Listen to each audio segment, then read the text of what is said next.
So hi guys, I am Shiv, and if you want to remove any unwanted objects or people from any picture in 10 seconds without learning any editing skills, watch this video till the end. And before starting the video, almost 72% of the people watching my videos are not subscribed. So please subscribe for more such videos, and now without any delay, let's begin the video. Firstly, just go to the inpaint.com, whose link is also provided in the description box below, so don't forget to check it out. After going to the inpaint.com, tap on upload image and upload the image from which you want to remove the object or the person. After you did this, you will go to the inbuilt editor of the website.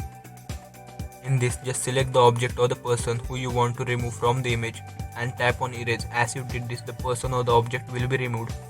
And if it does not get removed properly, try once again, and after one or two tries, the person or the object will be removed from the very properly.